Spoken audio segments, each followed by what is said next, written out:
여러분 안녕하십니까? 굿모닝 MBN입니다.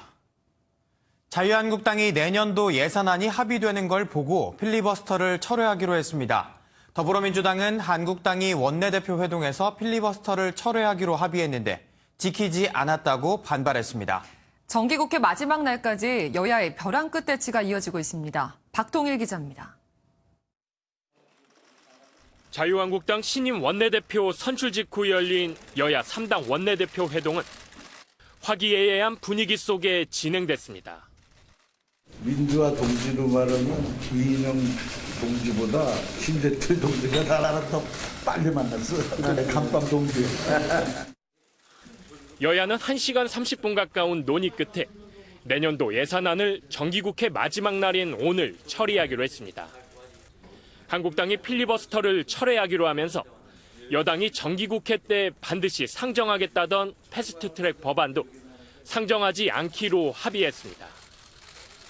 하지만 이후 열린 의원총회에서 이번 합의가 실익이 없다는 반대 여론이 거세지면서 상황은 뒤집혔습니다.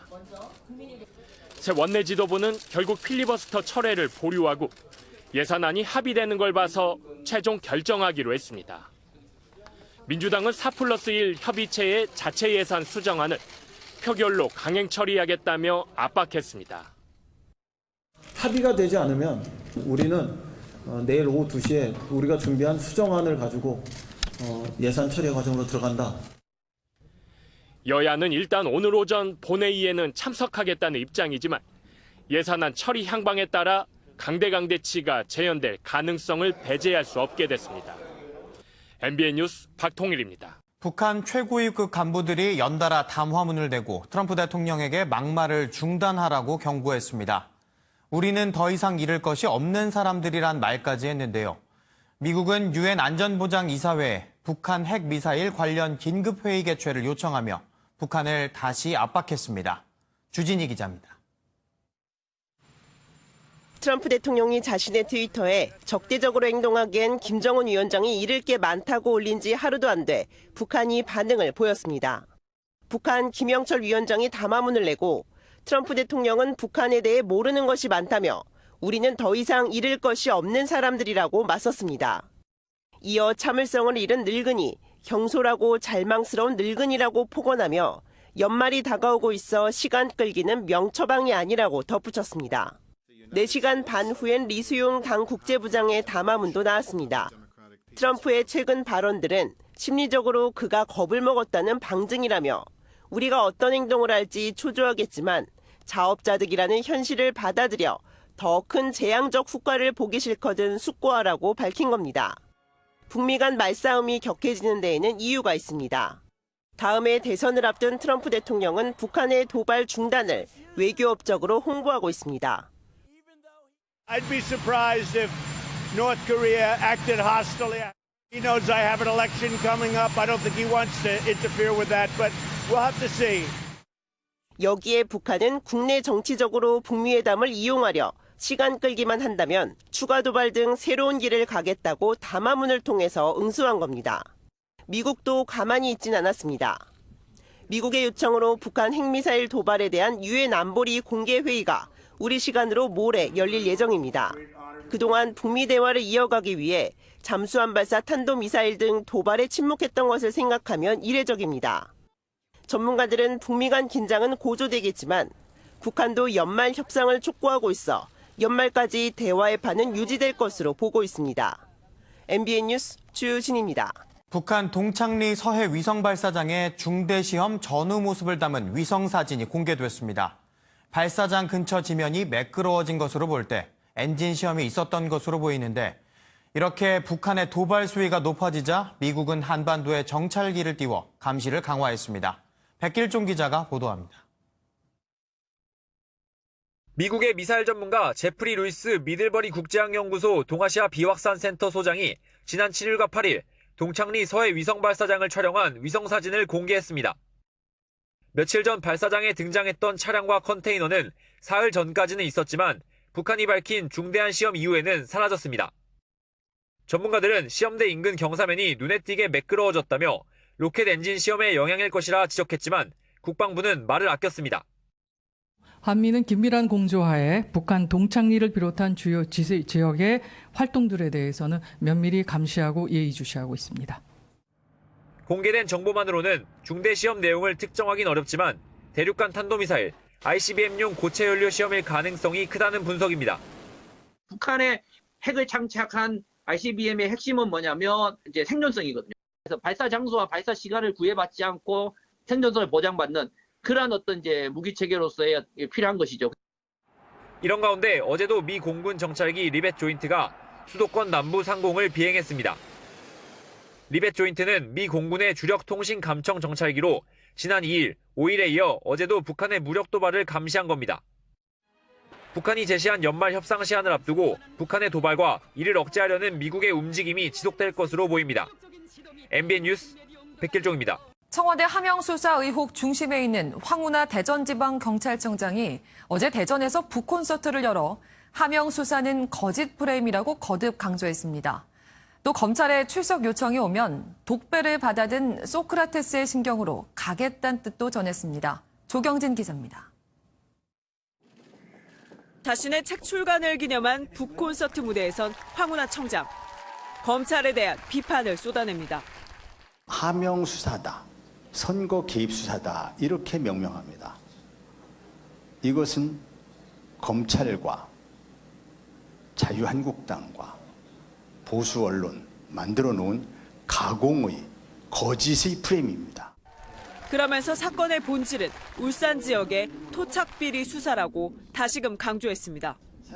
황 청장은 자서전 검찰은 왜 고래고기를 돌려줬을까에서도 검찰개혁의 필요성을 강조했습니다.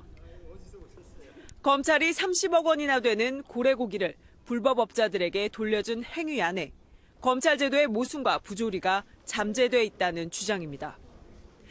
이런 가운데 황 청장의 검찰 소환이 임박했다는 관측이 나옵니다. 검찰은 청와대에 첩보를 준 당사자인 송병기 울산시 경제부시장과 김기현 전 울산시장의 측근인 박기성 전 비서실장을 각각 2차례 조사했습니다.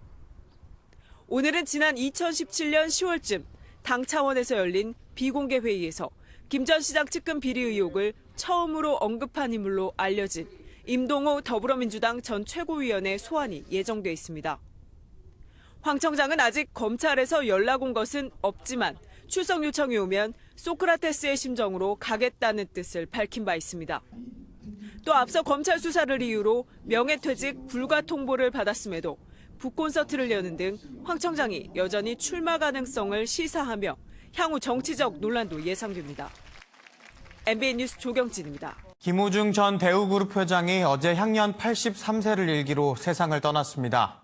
한때 재계서열 2위까지 올랐던 대우그룹의 시작과 끝을 함께한 고인의 삶은 그야말로 파란만장했습니다. 김민수 기자입니다. 김우중 전 대우그룹 회장이 어제 오후 11시 50분 수원 아주대병원에서 향년 83살로 별세했습니다. 지난해 말부터 건강이 나빠져 입원과 퇴원을 반복해온 김 전 회장은 어젯밤에도 아주대병원에 입원한 상태였습니다. 김 전 회장은 31살 때인 1967년 당시 자본금 500만 원으로 설립한 대우실업을 국내 2위의 대기업으로 이끌었습니다. 1989년 나온 에세이 세계는 넓고 할 일은 많다는 출간 6개월 만에 100만 부가 팔릴 정도로 김 전 회장의 성공은 주목을 받았습니다. 하지만 무리한 사세 확장으로 IMF 외환 위기가 한창이던 1998년 부채 규모는 자산 총액보다 많은 89조 원으로 심각해졌습니다.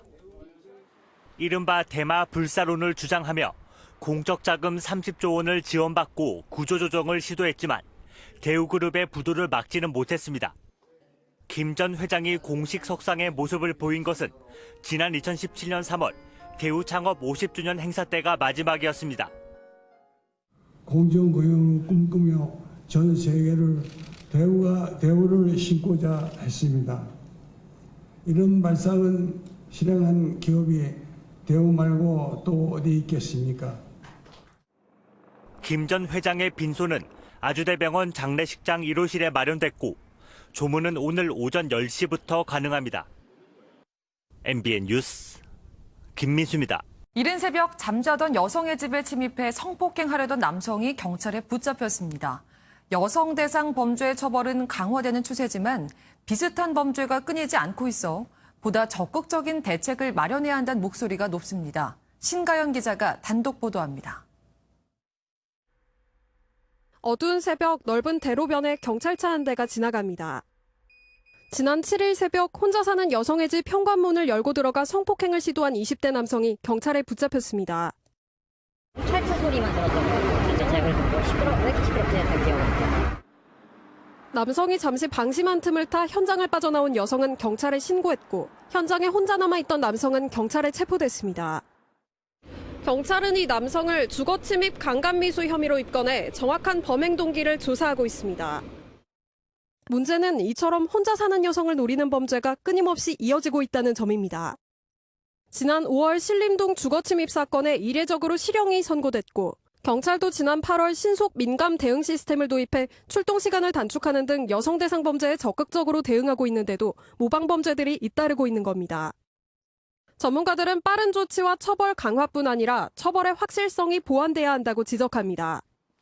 범죄학에서는요, 범죄 예방의 핵심 요건으로 처벌의 강약이 아니라 반드시 처벌된다라고 하는 것, 확실성을 먼저 둬요. 근데 우리는 둘 다 안 되고 있어요. 형량도 별로 안 되고, 그나마 확실성도 떨어지잖아요. 실제로 지난 10월 단순 주거침입 사건 10건에서 실형이 선고된 건은 단 1건, 나머지는 모두 집행유예나 벌금형으로 끝났습니다. MBN 뉴스 심가현입니다. 지난 10월 광화문에서 불법 집회를 주도한 혐의 등을 받고 있는 전광훈 목사가 출국 금지를 당했습니다. 경찰은 조사에 계속 불응하는 전 목사에 대해 체포영장을 신청하는 방안도 검토하고 있습니다. 강세연 기자입니다. 여러 보수 집회를 주도하고 있는 전광훈 목사. 우리는 오늘 이 자리에 문재인을 끌어내기 위해서 다시 모였습니다. 지난 개천절에 열린 보수 집회에서 경찰과 참가자들 사이에 물리적 충돌이 있었는데 전 목사는 이를 주도했다는 의혹을 받고 있습니다.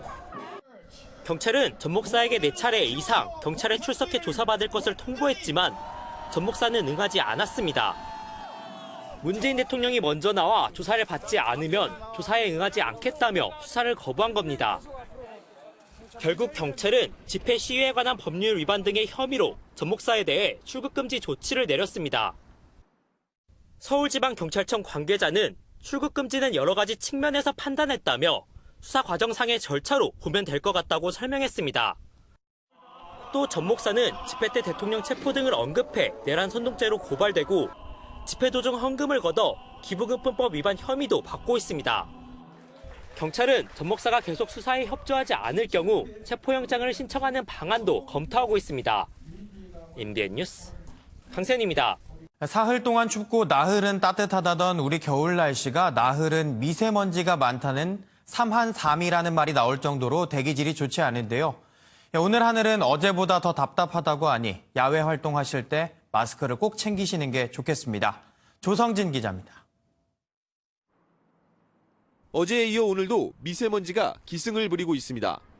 초미세먼지 농도는 오전 6시 현재 서울이 1세제곱미터당 37 마이크로그램, 경기도 44, 충북 47 등으로 나쁨 수준을 보이고 있습니다. 날씨가 다소 풀리면서 찬바람이 약해져 중국발 미세먼지가 한반도를 빠져나가지 못하고 쌓이는 겁니다. 오늘 제주도를 제외한 전국이 미세먼지 나쁨 수준이 예상되고 서울과 인천, 경기 지역은 매우 나쁨 수준까지 치솟을 것으로 관측됩니다. 서울시와 환경부는 올 겨울 들어 처음으로 비상저감 조치를 발령했습니다. 전 부서는 고농도 미세먼지를 저감하기 위해서 총력 대응해 주시기 바랍니다. 이번 조치로 배출가스 5등급 차량은 밤 9시까지 서울 전 지역에서 운행이 제한됩니다. 수도권과 충북은 공공기관 차량 2부제를 시행해 끝자리 짝수 차량만 운행 가능합니다. 행정기관 주차장은 모두 폐쇄되고 대기배출 사업장 운영도 단축됩니다. 미세먼지는 내일 새벽 정점을 찍은 뒤 서서히 해소될 전망입니다. MBN 뉴스 조성진입니다. 항생제는 가축 사육을 할 때 안 쓰기 어려운 약품이죠. 하지만 항생제를 과하게 사용하면 내성이 생기는데 오는 2050년에는 이로 인해 3초에 1명씩 사망할 수도 있다고 합니다. 어떤 내용인지 이수아 기자가 취재했습니다. 소 130여 마리를 사육 중인 이 목장은 소의 사료나 질병 치료에 항생제를 전혀 사용하지 않습니다. 사교하지 않고 바로 휴식기에 들어가서 자연적으로 질병들이 치료될 수 있게끔 그렇게 관리를. 하지만 이런 농가는 극소수입니다. 우리나라 가축 항생제 사용량은 유럽이나 일본보다 현저히 높습니다. 과다한 항생제 사용은 슈퍼박테리아의 원인이 될 수 있습니다. 이대로 가면 오는 2050년에는 세계적으로 3초마다 1명씩 항생제 내성균 때문에 사망할 것으로 추정됩니다.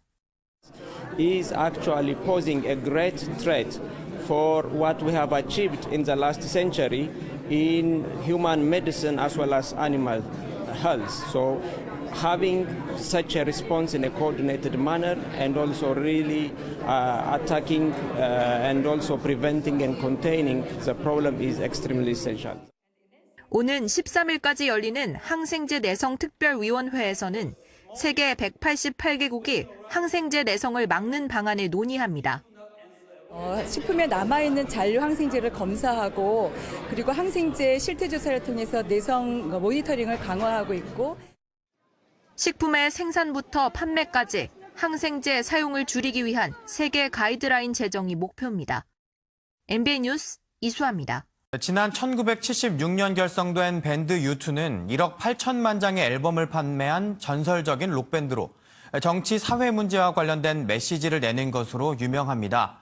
밴드 U2의 리더 보노가 청와대를 방문해 문재인 대통령을 만났습니다. 무슨 이야기를 나눴는지 황재현 기자가 전합니다. 문재인 대통령은 청와대에서 세계적인 록밴드이자 사회운동가로 알려진 U2의 보컬 보노를 만났습니다. 보노는 빈곤 퇴치 캠페인에 적극적으로 나선 공로 등을 인정받아 노벨 평화상 후보에도 오른 사회운동가로 유명합니다. 문 대통령은 U2 밴드가 내한 공연에서 한반도 평화를 기원하는 메시지를 보낸 것에 대해 감사하다고 말했습니다. 이 독일의 통일 이후 우리 한국 국민들도 이 남북 평화와 통일을 바라는 그런 열망이 더욱 강해졌습니다. 보노는 자신이 분단됐었던 아일랜드 출신임을 강조하며 문 대통령이 평화에 대해 굳은 결의를 가졌다는 점을 잘 안다고 답했습니다. Dogged determination to go the distance in making that peace a reality, not just a dream. And I'm here to encourage that. 지난 8일 내한 공연에서는 김정숙 여사를 비롯해 미투 운동에 물꼬를 튼 서지연 검사, 바이올리니스트 정경화 등 한국의 역사를 새로 쓴 여성을 소개해 눈길을 끌었습니다. MBN 뉴스 황재현입니다. 뉴질랜드 북섬의 인기 관광지인 화이트섬에서 화산 분출로 관광객 5명이 사망하고 30여 명이 다쳤습니다. 뉴질랜드 정부는 섬에서 탈출하지 못한 실종자 대부분이 숨진 것 같다고 추정했습니다. 장명훈 기자입니다. 시커먼 연기가 무서운 기세로 피어오릅니다. 미처 피하지 못한 관광객들은 작은 고무보트에 서둘러 올라탑니다. 뉴질랜드 북섬 동쪽의 화이트섬에서 화산이 분출한 건 현지 시각으로 어제 낮 2시 10분쯤입니다. 두 번째로 높은 4등급의 화산 경고가 발령됐고 화산재가 약 3,600m까지 치솟았습니다. 화산 분출 당시 분화구를 보기 위해 섬에 들어온 사람들이 수십 명이나 되면서 인명피해가 컸습니다. 47 people went on to the island yesterday. We can now confirm that 5 are deceased. 31 are currently in hospital. 부상자들은 영국과 미국, 중국, 말레이시아 국적의 관광객으로 확인됐습니다. 하지만 실종된 8명 역시 생존을 장담하긴 어려운 상황으로 인명피해가 더 늘 가능성이 큽니다. Police set out last night the Police Eagle helicopter, rescue helicopter and NZDF aircraft have undertaken a number of aerial reconnaissance flights over the island since the eruption. No signs of life have been seen at any point. 뉴질랜드 구조당국은 화산재와 증기가 가라앉으면 섬으로 들어가 수색 작업을 계속한다는 방침입니다. MBN 뉴스 장명훈입니다.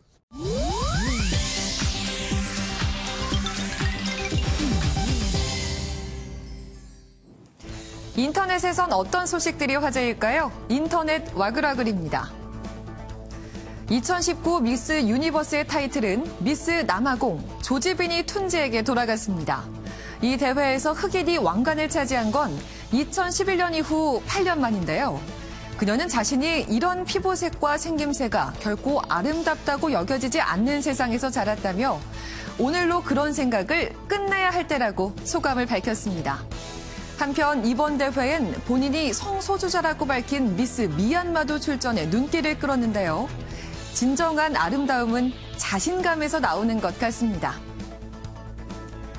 당당함이 멋진 여성은 여기 또 있습니다. 핀란드에서 34세의 전 세계 최연소 총리가 탄생할 예정인데요. 그 주인공은 교통부 장관인 산나 마린 의원. 중도 좌파 성향의 3인당 부의장을 맡은 그녀는 2015년부터 의원으로 일해온 바 있습니다. 하지만 그녀는 본인의 나이와 성별에 대해 결코 생각해 본 적이 없다며 내가 정치에 입문한 이유와 우리가 유권자의 신뢰를 얻었던 것들을 생각한다고 말했는데요. 핀란드 의회에선 오는 10일 새 총리의 공식 취임 선서가 이뤄질 전망이라고 하네요. 부산 광안대교에서 목격돼 화제가 됐던 러시아 재벌의 초호화 요트가 2달 만에 다시 부산에 등장했습니다. 배 길이만 119m, 가격은 4,100억 원에 이르는 이 요트. 배가 움직이기 위해선 30명의 선원이 필요하고 내부엔 수영장 3개를 비롯해 파티장까지 갖췄다고 합니다. 이들 일행은 2달 전 찾았던 부산의 매력에 푹 빠졌다고 하는데요. 또 선박과 관련된 업무를 보기도 편해서 다시 부산을 찾은 것으로 알려졌습니다. 봉준호 감독의 영화 기생충이 미 골든글로브 시상식 세계 부문 후보에 올랐습니다. 외국어 영화상과 각본상, 감독상 후보로 지명된 건데요. 한국 영화 역사상 최초입니다.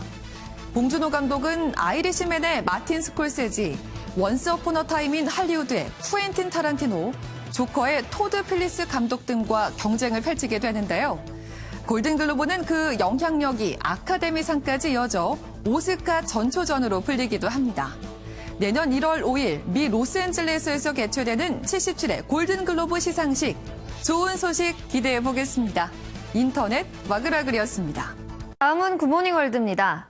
여기 검은색 고양이 한 마리가 있는데요. 얼굴에 뭔가를 뒤집어 쓰고 있습니다. 어찌된 일인 걸까요? 미국으로 가보겠습니다. 자동차 옆에 검은색 고양이 한 마리가 있습니다. 그런데 얼굴에 뭔가를 뒤집어 쓰고 있는데요. 고양이가 뒤집어 쓴 건 다름 아닌 라면 봉지. 혹시나 하고 톡 건드려 보니 깜짝 놀란 고양이가 후다닥 도망가 버립니다. 다행히 살아있는 고양이였는데요. 남성은 다시 이 고양이에게 다가가 앞을 가리고 있는 봉지를 제거해 줬다네요. 고양이야, 다음부턴 조심하렴. 하늘이 온통 잿빛으로 변했습니다. 지금 전국 대부분 지역이 초미세먼지 농도가 높게 나타나고 있습니다. 현재 서울의 먼지 농도 40마이크로그램, 충북은 47마이크로그램까지 올라 있습니다. 오늘은 어제보다 공기의 질이 더 나빠집니다. 이미 쌓인 먼지에 중국발 먼지가 또 들어오면서 수도권에서는 종일 매우 나쁨 단계를, 영서와 충청, 대구는 일시 나쁨 수준까지 오를 수 있겠고요. 그 밖의 지역에서도 공기가 탁하겠습니다. 따라서 수도권과 충북 지역은 올겨울 첫 미세먼지 비상 저감 조치가 발령되었습니다. 지금 중부지방은 대체로 흐리고 경기와 영서에서는 약하게 비가 내리고 있습니다. 차츰 그치겠습니다. 하지만 밤에는 다시 중부 곳곳에서 비가 올 텐데요. 양이 적기 때문에 먼지를 씻어내주지 못하겠습니다. 연료까지 끼면서 종일 하늘이 뿌옇겠습니다. 남부지방은 구름만 많겠습니다. 동쪽 곳곳으로는 건조특보가 이어지고 있습니다. 이 시각 기온을 보시면 서울 6.3도로 어제보다 7도가량 높아 공기가 한결 부드러워졌는데요. 낮에도 서울 11도, 강릉 14도, 광주 16도까지 오르면서 어제보다 높겠고요. 평년 수준도 웃돌겠습니다. 미세먼지는 내일 오후 중부와 호남, 경북에 비가 그치고 나면 찬 공기가 들어오면서 모레부터 차츰 해소될 것으로 보입니다. 황사용 마스크 꼭 챙기세요. 날씨였습니다.